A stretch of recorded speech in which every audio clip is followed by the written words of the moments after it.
Pakistan stock exchange में नया record कायम। इंडेक्स मुल्क की तारीख में पहली बार 1,31,000 के हद अबूर कर गया। कारोबार के दौरान 100 इंडेक्स में 800 से ज्यादा पॉइंट्स का इजाफा।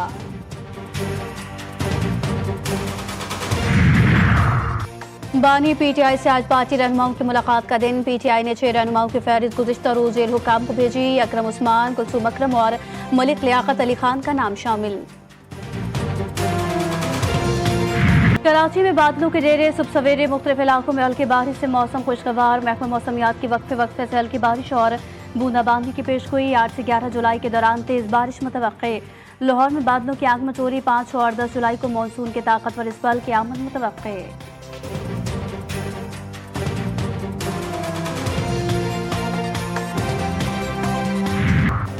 दिरबाला के इलाके में मुसल्लह अफराद के घर में घुसकर फायरिंग। जमीयत उलमा इस्लाम के रहनुमा मुफ्ती हबीबुल्लाह हक्कानी जाम हक, जबकि बीवी जख्मी हो गई।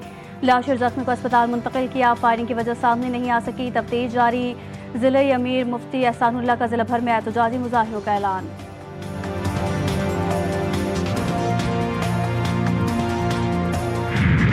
कराची में फायरिंग से 3 अफराद की हलाकत। वेस्ट पुलिस की बरवक्त कार्रवाई। खत पे मुलविस 2 मुल्जिमान गिरफ्तार। मरकजी मुल्जिम फरार। असलहा बरामद। फायरिंग घरेलू झगड़े के दौरान हुई। मकतूल बेटी के घर आए थे।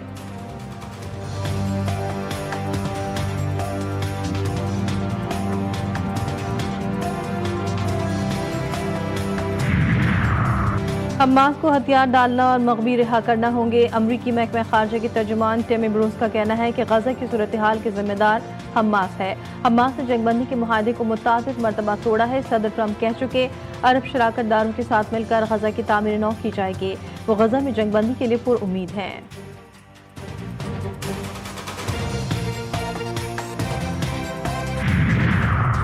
ऑस्ट्रेलिया में तूफान के बायस हवाओं की रफ्तार 62 मील फी घंटे तक जा पहुंची। सिडनी को भी ताकतवर तूफान ने लपेट में ले लिया। शहर में शदीद तूफानी मौसम से दूसरे रोज भी निज़ाम जिंदगी मखलूज। 55 से जायद मुल्की परवाजें मनसूख। बैनुल अक़वामी परवाजों में भी ताख़ीर का सामना।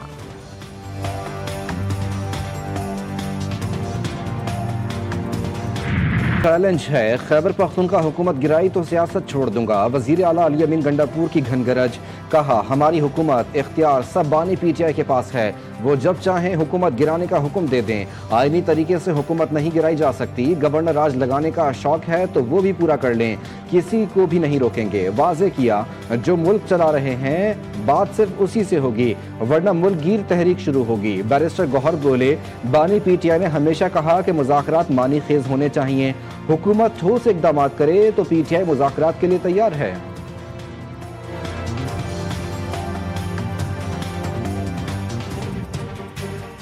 खान साहब की तरफ से तहरीक और उसकी रिलीज के लिए तहरीक चलाने पे भी गौर हुआ। इसी तरह रिजर्व सीटों के बाद की सूरत हाल पे भी गौर हुआ। इंशाअल्लाह ताला उसके लिए जो तहरीक खान साहब करेंगे हम उसको एग्जीक्यूट करेंगे। मीडिया में ये आन ना बात की जाती है, हुकूमत डायलॉग की हाथ मिला रही है, हम नहीं आगे बढ़ रहे हैं, ये बात गलत है। हमने हमेशा से कहा खान साहब ने डायलॉग होना चाहिए।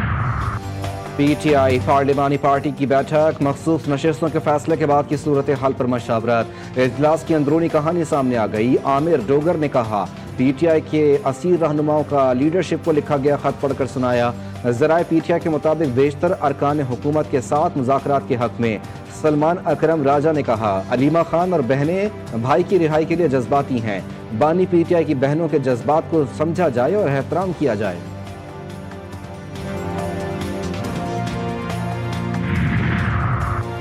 सियासी जमातों का तर्ज अमल भी सियासी होना चाहिए। वजीर मुमलिकत बराए दाखिला तराल चौधरी का गंडापुर के बयान पर रद्द अमल। कहा तहरीक इंसाफ ने बार बार सियासी गलतियां की, पहले इस्तीफे दिए फिर असम्बलियां तोड़ दी। ये अब अपनी नालायकी की वजह से मखसूस नशिस्तों से महरूम हो गए। अगर किसी ने रियासत पर हमलावर होने की जुर्रत की तो जवाब पहले से भी सख्त होगा।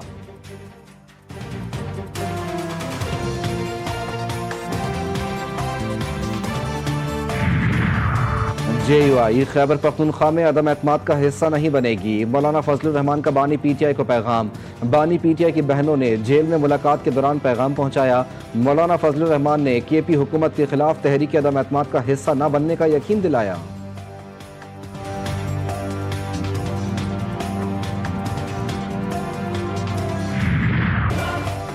हुक्मरान इत्तेहाद को कौमी असम्बली में 2/3 अक्सरियत मिल गई। सुप्रीम कोर्ट के फैसले के बाद कौमी और सूबाई असम्बलियों की 74 मखसूस नशिस्तें बहाल।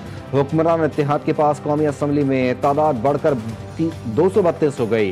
अरकान की बहाली का नोटिफिकेशन जारी। PTI के टिकट पर कामयाब उम्मीदवारों का नोटिफिकेशन वापस। कौमी असम्बली की 22, सूबाई असम्बलियों की 55 नशिस्तें हुकूमती इत्तेहाद और JUI को मिल गईं।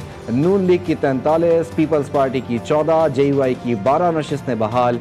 इस्तेहकाम पाकिस्तान पार्टी, मुस्लिम लीग काफ, ANP, MQM और PTI PK की एक नशिस्त बहाल की गई।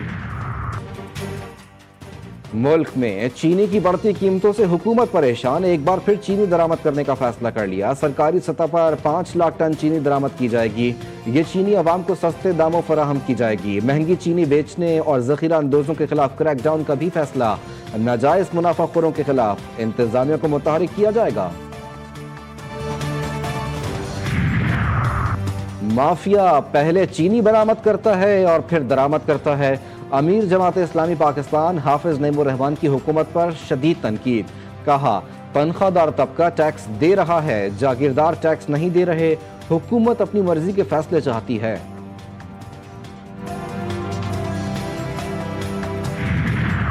महसूलात वसूली और फ़राइज़ की अदायगी से FBR अवाम से इज़्ज़त व तकरीम से पेश आया। किसी किस्म की इदारा जाती सुस्ती को बर्दाश्त नहीं किया जाएगा। वज़ीर आज़म की ज़ेर सदारत FBR की डिजिटलाइजेशन और दीगर इस्लाहात पर इजलास में गुफ्तगू। विफाकी टैक्स महसूलात में इजाफे पर वज़ारत ख़जाना और FBR को सराहा। कहा, नए माली साल में महसूलात वसूली और मुआशी अहदाफ के हुसूल में यही मुस्तैदी जारी रखें।